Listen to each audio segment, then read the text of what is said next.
Hi, this is Sebastian, and welcome to the Unicorn Gathering. Today we're going to be talking about 5 tips to loving ourselves mentally. I'm going to make some other videos on loving ourselves spiritually and emotionally, physically, but we're going to start at the mental game because the mental game is very, very, very important.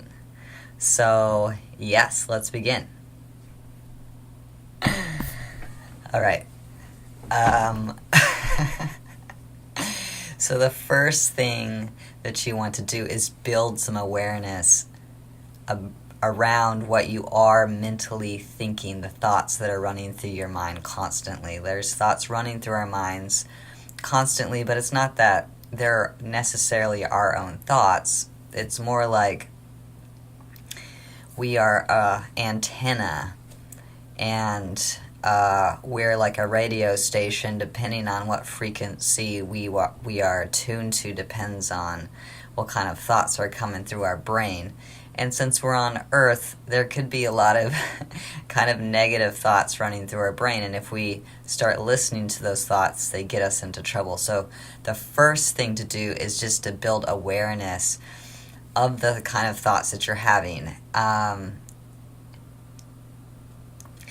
If you want to know what you are thinking, one good way a shortcut to see what it is that you're thinking, you can watch what you're saying. So if you're saying a lot of self-deprecating remarks or putting yourself down or making yourself small or less than in any way, in any kind of situation, then you can bet your bottom dollar that you're having those kind of thoughts pretty much constantly, because what we think eventually becomes what we say, especially in moments where stress or under pressure, etc. So just think of like a small child. When we give the child attention, we are showing them that we love them, that we care about them when we listen. So that's the same way when we start listening or building awareness with our thoughts, we're showing ourselves that we are loving ourselves because we're just paying attention first and foremost. You don't need to do anything but just build some awareness about what it is that you're thinking. So that's the first tip to starting to love ourselves mentally. All right. I really love my handwriting. See, there I am. I'm judging myself, but also laughing at myself and just enjoying who I am. Which is kind of messy. And I am so messy. But I'm also not. It's the Gemini thing coming out. Messy and clean, all in the same machine. Alright, so let's get to our tip number 2, boundaries. What that means is once we start building awareness of what we're thinking and we notice that we're going down a slippery slope of a lot of negative thinking, to instead of indulging in it and getting on the hamster wheel and just rolling and or rolling around in the mud, really indulging ourselves in really nasty thinking, which is the equivalent to beating ourselves up, to instead say, no, I'm going to drop that and move on to think about something else, or literally distract yourself with another activity. As we go through these tips, they kind of get more advanced depending on your practice of loving yourself. So the first thing is just building awareness. The second thing is just building boundaries with the negative thoughts. So if some sort of vicious thought about yourself comes through your brain, you can be like, oh shit, that was harsh, but you know what? I'm going to choose not to listen to it and let it just float on by like a cloud, like, oh shit. And then pay it no attention, and then continue on with your day. You don't need to chase after that negative thought and obsess about it. Um, it's really easy to do.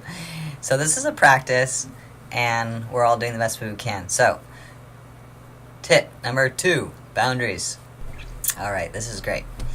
So I really hope that everyone has someone in their life that they can talk to and be like, I'm just feeling really bad about myself right now, or I'm having this negative thoughts, and that person might be like, hey, you're amazing, don't even worry, those thoughts are not true, just relax, everything's going to be okay. So they're supporting you emotionally and helping you with your mental game. It's really important to build that for ourselves, though, because there might not be someone around to do that for us all the time. So to me, this is a term that's thrown around in psychological circles a lot. It's just learning to self-soothe. So what can happen to us is we'll have negative thoughts, and if we don't catch them in time, we will start listening to them, and it will upset us. We'll get upset. So if we're not able to have the awareness, build the boundaries in time, suddenly we're upset. And maybe a little bit stunned because we just smacked ourselves in the face. And so it's so important to learn how to self-soothe. So that just means telling yourself literally inside, like, hey, it's okay. You're not a bad person. You're in a safe place. Nothing bad's happening. Nothing bad's going to happen tomorrow. You're in your bedroom. Nothing bad's happening right now. And you're going to be okay. If we're freaking out about the past or the future, we can just bring ourselves to the present, being like, okay, bring ourselves into our bodies like, okay, nothing is happening at this moment in time, I'm okay. And just to start bringing yourself back down from this, like, a little bit of a freaking out place. Just talk yourself off the ledge just like you would a friend that you care about, but do it to yourself. Be a good counselor to yourself, a good guide, a good therapist, by just, hey, it's okay, you're gonna be okay, all right, you listened to that negative thinking long enough, you're not a bad person, I love you. All right, well, we're getting into some advanced stuff. All right, so that's the 3rd tip, self-soothe. 4th tip. This is when it starts getting really good. All right, this is advanced stuff. You guys ready for this? Now, there's a lot of kind of outdated spiritual teachings that are like, stop your thoughts, stop thinking negative, but you can't stop a radio broadcast. You can tune it out, or you can just pump up your mind with positive thoughts, with validation and acknowledgement for yourself. It's like brain food. So the self-soothing is kind of calming yourself down, but validation, that's not something that you necessarily do when you're upset. You're doing it constantly. Good job, Sebastian. You got up today. I'm so impressed by you. Amazing. Oh, you fed yourself today at a reasonable hour. Very proud of you. You're doing such a good job. We don't need to acknowledge and validate ourselves for massive accomplishments. It can just literally be just going about your day and acknowledging yourself for existing. This is so not something that anybody does. It can feel so strange and foreign and weird, and it might take us a long time to even try it, to even practice it.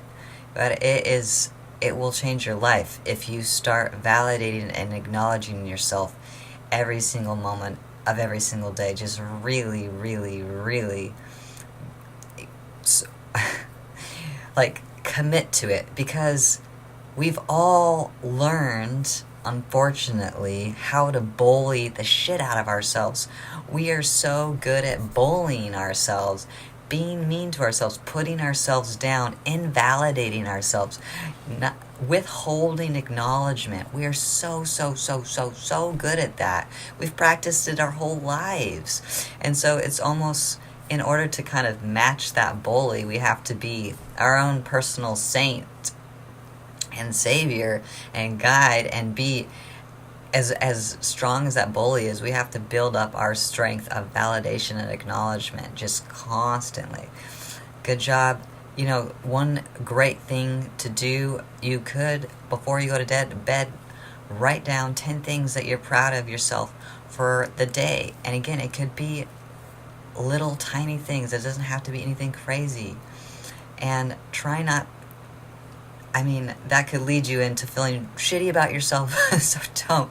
Really focus on what it is that you are proud of yourself for, and make yourself proud of getting dressed and taking a shower. Maybe you didn't get dressed or take a shower. That's okay too. You can just be proud of yourself for existing, or for putting down the list, or for even thinking about it. So that is tip number 4, is to validate, the validation station. All right, so the 5th tip for supporting and loving yourself mentally is very advanced.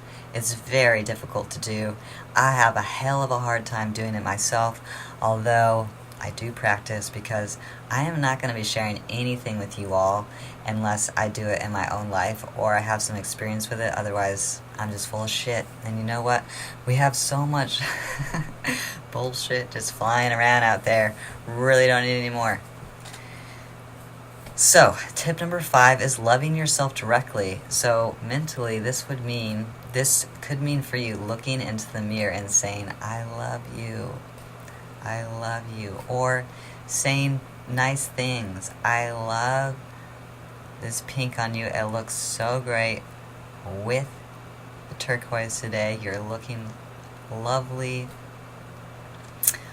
Wow, you're so brave. You're so amazing. I'm so proud of you. And I mean, looking in the mirror and doing this. Looking at yourself in your eyes, in your soul, and telling yourself that you love yourself. That is so potent and so powerful. And if you get into a practice of doing that, you'll start believing it. At first, all of this stuff can seem a little bit foreign and awkward. It's like we're parenting a child that's never been parented before. So the child's like, you're soothing me? I don't know if I believe that. You're validating me? But fake it till you make it. Just keep doing it, because you're learning to build up inner trust with yourself. So that takes repetition and practice and consistency. So just keep at it. All right. So those are my 5 tips to love yourself mentally. Stay tuned for other videos that go over loving ourselves emotionally, spiritually, energetic, all the things. Okay. But I thought this would be a good place to start. Thank you for watching. Love you all. Take care of yourselves today, and I'll talk to you soon. Whoop, whoop.